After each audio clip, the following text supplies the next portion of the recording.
It's been said, and I think it's true, you can tell a lot about a person by what they say on their deathbed, in their dying days, final moments. Thomas Paine wrote The Age of Reason and called for people to cast aside their superstitious belief in God. But on his deathbed, he cried out, "O Lord, help me. O Christ, help me. Stay with me. It is hell to be left alone." No, Thomas Paine was not an atheist, and he did not find Jesus on his deathbed. This preacher is spreading the lie that Thomas Paine was an atheist who had a last-minute conversion to Christianity. That's not just false, it's a deliberate smear against a man who stood for reason, truth, and intellectual courage. And the fact that this lie keeps getting repeated by people who claim to preach truth, that's nothing short of disgraceful. Thomas Paine was not an atheist. He believed in God. He was a deist, someone who believed in a creator, but rejected organized religion, church authority, and the supernatural claims of Christianity. In the Age of Reason, he didn't whisper his views. He tore religious dogma to shreds. He made it plain that no church, no Bible, nor any preacher holds a monopoly on truth. That's what made him a target. Religious leaders couldn't defeat his ideas, so they went after his character. And now, more than 200 years later, some still drag his name through the mud with made-up stories about him crying out for Jesus as he died. It's not just wrong, it's repulsive. When Paine was dying, he was surrounded by witnesses, doctors, friends, even clergy. There are a dozen citations scrolling in the background. Not one of them reported a deathbed conversion. In fact, his physician, Dr. John Manley, directly asked him if he wanted to believe in Jesus Christ. Paine replied, quote, "I have no wish to believe on that subject," end quote.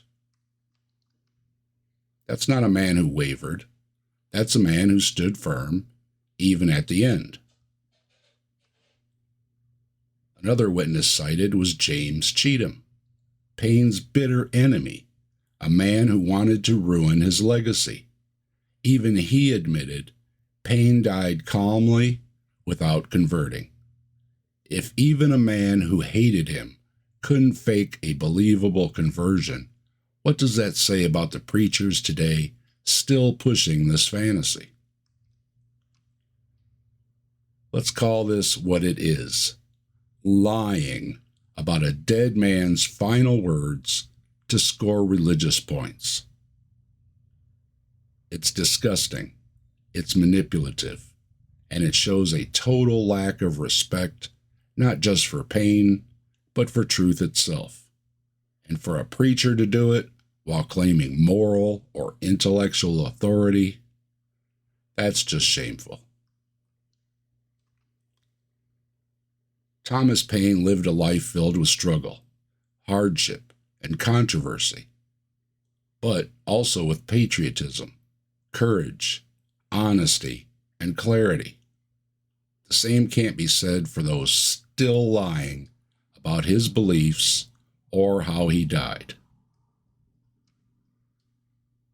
Now, is it fair to call Paine a perfect man? No. Historical figures are complex, but based on his writings and his actions, Paine was widely seen as a moral, honest, and fair man.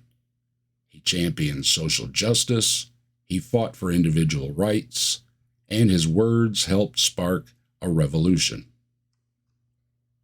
If you have to rewrite history, distort a man's legacy, and lie about his final moments just to make your religion look good, then maybe it's time to stop preaching and start repenting, because this kind of dishonesty and disinformation, it doesn't glorify your message. It exposes the weakness of it and the weakness of the messenger. Thanks for watching. Please like, share, comment, and subscribe with a bell to get notified of future videos.